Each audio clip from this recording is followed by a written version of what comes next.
Le persone che ho conosciuto colpite più gravemente erano giovani e in perfetta salute. Io posso solo dire state attenti, rispettate le regole, teniamo duro fino a quando non si riesce veramente ad azzerare il livello dei contagi oppure finché non arriva un vaccino. È la testimonianza di Alberto Battistelli, iesolano con attività a Bergamo, finito in terapia intensiva ma anche guarito dal coronavirus. È lui in rappresentanza di tutti i pazienti che ha scoperto la targa di un tratto del lungomare iesolano dedicato alla sanità d'Italia. Una cerimonia in sicurezza, mentre le targhe definitive sono già state poste subito dopo la spiaggia dedicata a Bebe Vio.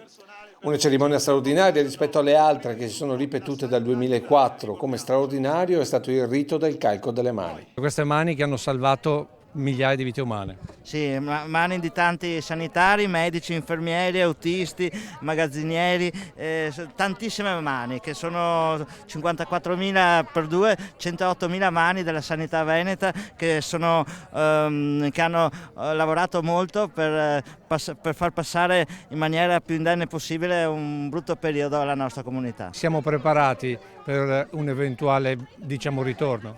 Il nostro Presidente ha fatto in modo che siamo veramente preparati. Noi speriamo che non succeda niente, che vada tutto bene, ma se dovesse essere necessario noi scenderemo in campo con tutte le nostre forze come abbiamo saputo fare qualche mese fa e come abbiamo dimostrato di saper fare. Prevenire però prima di dover curare, ecco perché da qui è partito forte l'appello verso tutti i cittadini e in particolare verso i giovani.